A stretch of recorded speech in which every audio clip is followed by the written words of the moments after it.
Well, hello again, everyone. Welcome back. Thanks for visiting once again. And moving as we did from yesterday evening's video, where I showed you all my splendid works, which, or so I thought, haha.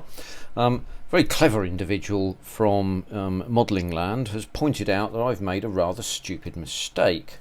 And he said the undercarriage wells doors were on the wrong way round, and the undercarriage was therefore on the wrong way round. He was absolutely correct.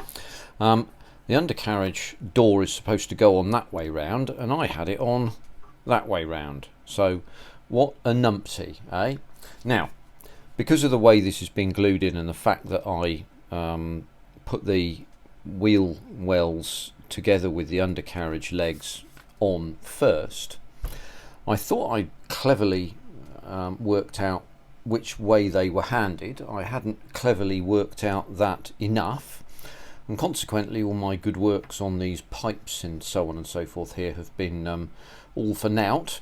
So I have to try and make a change to this. So what I've done in that case is to go out onto internet land and visit a site called Hannants that I'm sure you'll all know everything about. And I've picked up a set of white metal undercarriage legs for the Canberra, for the Airfix Canberra. And I'll fit them in, so we'll have to dwell a brief pause whilst I sort that out, and we'll do that over the course of the next couple of weeks or so. And these undercarriage legs will be El Gasharuni, so we'll have to throw them out, and we'll deal with that another time. So hopefully, without too many further errors, we'll move towards completing this this here kit. And also I would like to just shout out Mr. Hobby Time. By the way, the chap that very cleverly noticed this was a chap called Andy. Well done him. Big shout out for you, sir. You were absolutely spot on. And there you go. So you spotted my deliberate mistake. So the other big shout out goes to Hobby Time, who pointed out that these flutings here on this rudder mechanism are not required, and as he correctly points out, and I haven't seen any, there are no flutings on any of the rudder whatnots that that I have seen, so I'm going to have to actually go to work on covering them up. But actually one of the things you can see on this is that the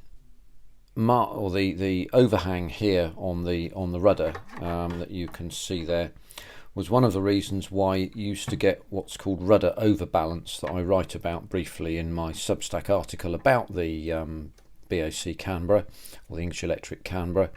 And what would happen with rudder overbalance is that, and this happens on ship's rudders as well, and we'll just zero in just a little bit so you can see this.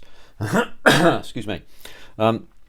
As the rudder is deflected, the air that runs over the rudder here will direct the aircraft towards the left in this case. Now what will happen is the wind resistance that will help you here will hinder you here, in the sense that the wind resistance here will push the rudder further towards full deflection. So when it's in this position, it's quite safe and steady. When as soon as it starts to move into this position, a greater deflecting force is exerted by this section here, which pushes it further and further, and you get the rudder into a state of overbalance. And if it gets to this position, then it may be impossible to recover it. So this is why some of the Canberra aircraft crashed on occasion, and this was as a result of what was called rudder overbalance. So you'll note that modern aircraft very rarely have a rudder horn that looks like this. Therefore, you know, as I say, you just don't see that anymore, and you don't get this problem. So anyway, a couple of things about rudders, and a big shout out once again to Mr. Hobby Time, who clearly knows his stuff about the Canberra, because he's pointed out a couple of other things as well, and I can't honestly remember what they all are. To find out, what I'll do is I'll signpost you to my previous video, and what you may then do is I'll pin his comment to the top of the comments so that you can see what he had to say. And he's clearly done his research and done his homework, and good for him, and thanks very much to him for telling me all about that. But as we can see here, this is the show with no script. It's also the show with no budget.